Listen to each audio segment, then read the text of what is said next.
What is up, guys? Alex Vancouver here. Welcome back to another video. Today we're going to be talking about vocal comping. Now, this is a follow-up to my other video about vocal recording and the way that I set up an effective vocal recording session to allow maximum creativity and organization while actually recording on the fly. So now this is post-recording session. How does my session look after I've actually recorded using the method I showed you in the last video? And then how do I comp from this? How does this method allow me to have a quick and efficient and organized comp of the vocal? So that is what we're going to talk about today. Before we dive into the session, I want to just talk about vocal comping and what I'm trying to get out of a vocal comp. I have a few different goals in mind. I am personally somebody who likes to edit, and I don't shy away from editing at all. I'm very upfront about that. And so typically, and this is obviously all of this is typically because it all depends on who I'm working with and the artist and the approach they're taking and all that kind of stuff. But typically when I'm comping, I'm looking for great feeling and emotion in a vocal take. I'm not necessarily looking for perfect pitch because I know I can edit that, but I'm looking for stuff that I know is going to sound good when it's edited, but it gives us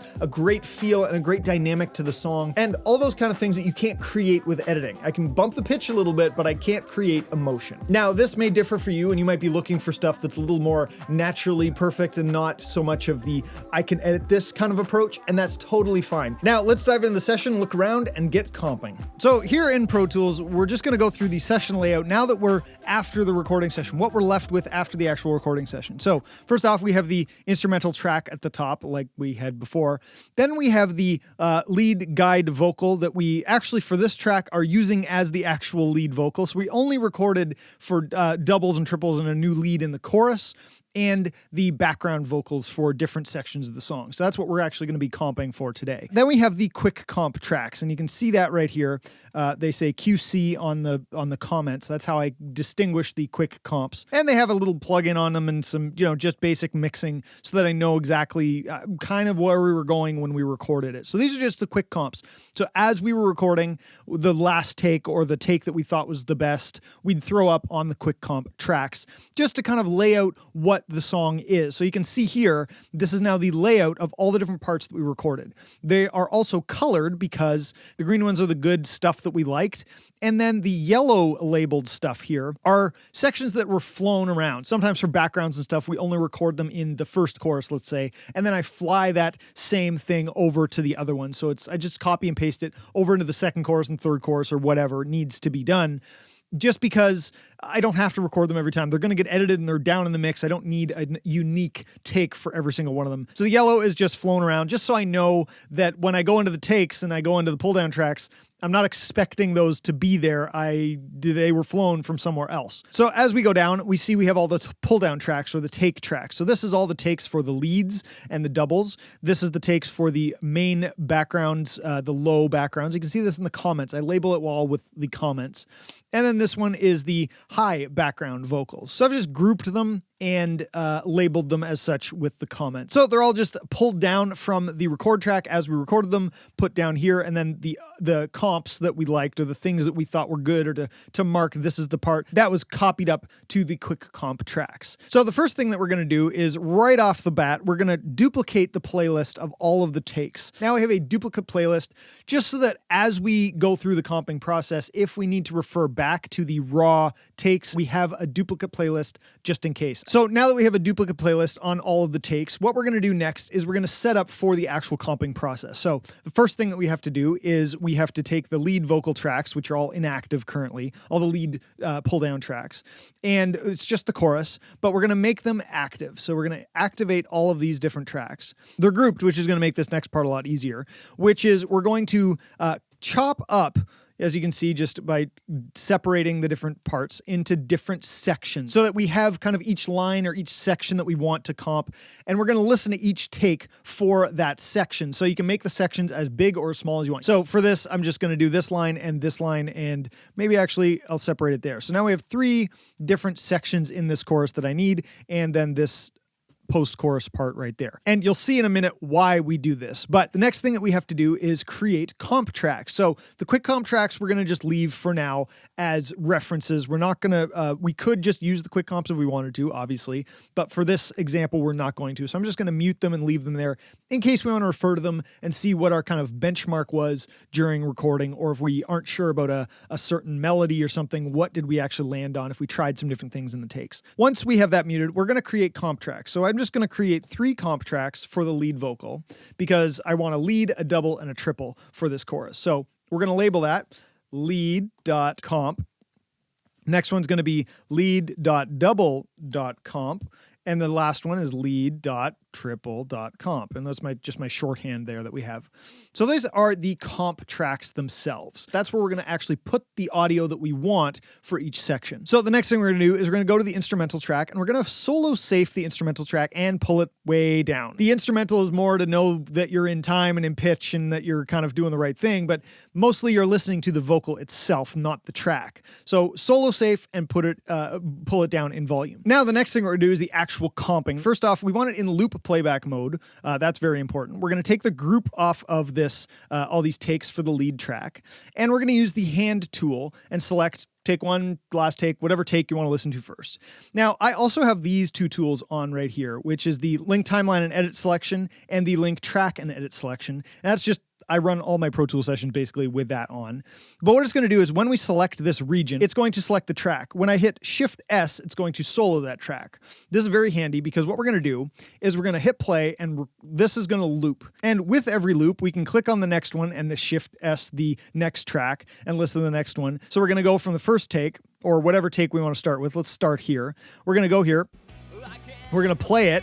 And then once we get through that first take, we're going to go to the next one. Shift S to the next take.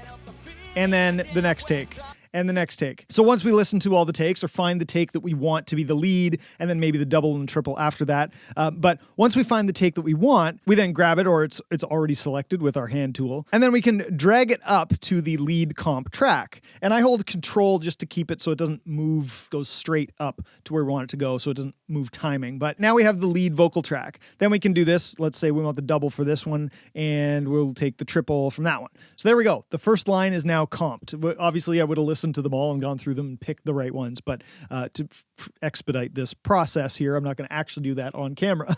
Then we're going to go to the next section. Same thing. We play here. We're going to loop this part. We want that one. We want this one. We want this one. So there we go. There's the comp there. Then we go to the next section. That's how we now have a comp for this section. Now I would go through the whole song, chop up each line or each section that I want, do this same process. So now we have the lead vocal comp. We've done the whole rest of the song, and then we're going to go maybe do the background. So it's going to be the same process. We're going to reactivate all of the different tracks for the low background takes. We're going to chop each line up that we need, and we are going to create new comp tracks for the background tracks that we need. So for backgrounds, I typically only comp 2 different ones. So it would be bg.low.comp,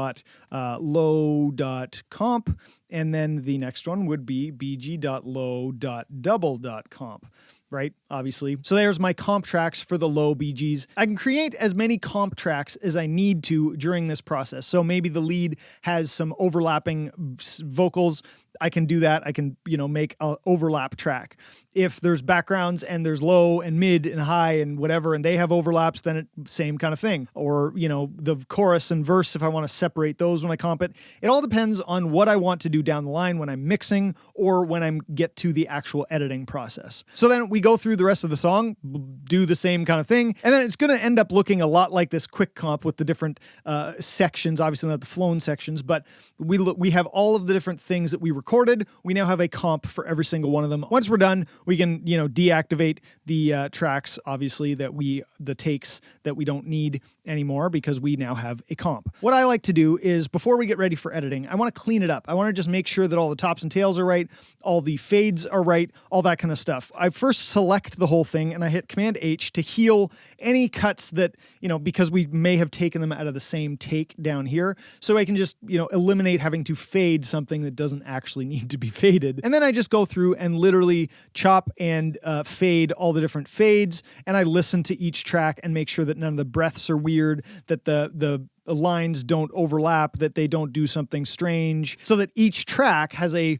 cohesive vocal on it that I can now put put into tuning or using the mix or whatever it is that you're going to do. The other thing that this is really handy for is that as you go through this and fade them all, you also get to understand how the different takes bleed into each other. Now, as you're comping, as you're listening to stuff on repeat, you start to comp knowing if it's going to sound good or bad into the next take. But between different takes, it might be really raspy and thin, and then it might be a bit thicker. They changed the way they sung, whatever it is. Now's your chance to understand whether it worked or whether it sounds weird, and you can recomp a certain line if it's like it doesn't blend nicely, it sounds like two different takes completely and doesn't work. If you can fix what needs to be fixed at this point while you go through and fade everything and clean everything up and make sure it all works as one cohesive vocal sound through each track. And that's it. Once you've gone through and you've made sure that your comps are right, you like the way that it sounds, you're ready for editing, everything's kind of cleaned up, you're going to be left with something that looks exactly like this